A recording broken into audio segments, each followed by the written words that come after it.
So I was sitting with a friend who I've seen around town a few times, don't know him too well, and he sat me down and he said, you have no idea how many people die in Byron Bay and how many people go missing, how many travellers never make it home. And he said, you find this out, you research this, and he gave me the look, you might know the look, but therefore I'm here expressing his idea. I got an email from a totally different friend with a picture of a girl saying missing girl somewhere close in New South Wales where we are here. And yeah, it just kind of seconded that motion that this is something. So in terms of a missing persons kind of network to help find people or something, maybe in public spaces around, it's got to be up to date for people who have been found so that it's not just goose hunts. But there must be some kinds of services beyond what the police already do that can be useful for the people, the families and whatnot.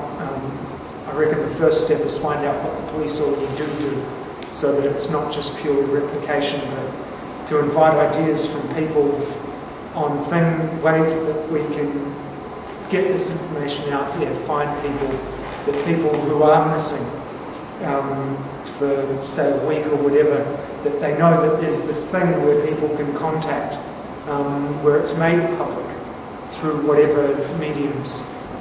Apparently a lot of people do go missing, and if it's happening here in Byron Bay, it's probably happening. Should our own choice or?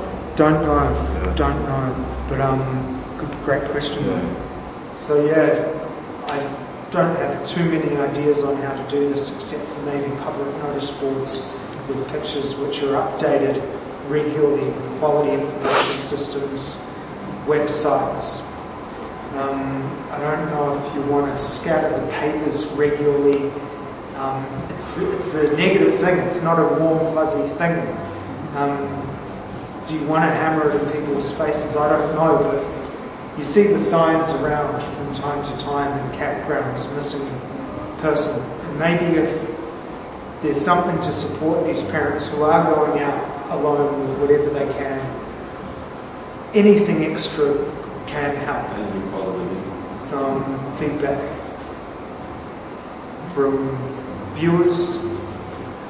Yeah, it is an uncomfortable area, like you say. It's not warm and fuzzy and touchy-feely, but I guess it's a reality of the world we're living in. So, yeah, if networks other than the official ones can help out, yeah, that's all for the good.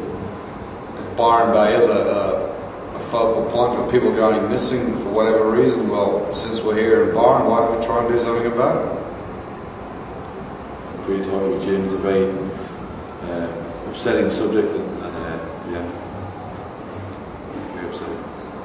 It seems like a great non-profit kind of mission. Police are already, have systems in place for this, but maybe there's other things that could be done, and I've since been told by other people that in the States there's non-profit networks that do things.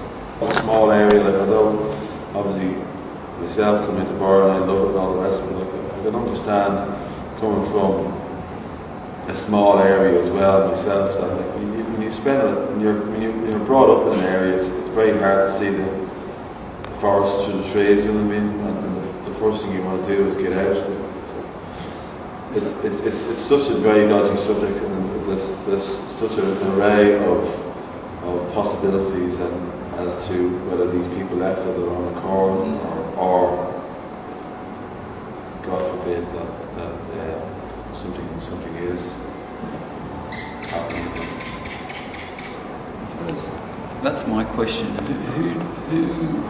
Who is attempting to serve? Is it the family trying to find the person, or is it the authorities being told that this person's missing? Because if the person's gone missing of their own accord, they don't want to be found.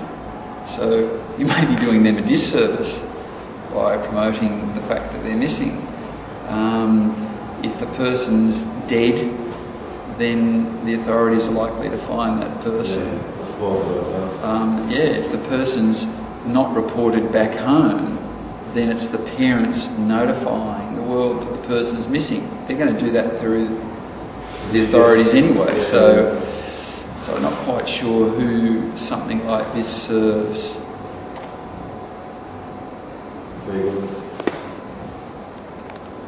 Feedback?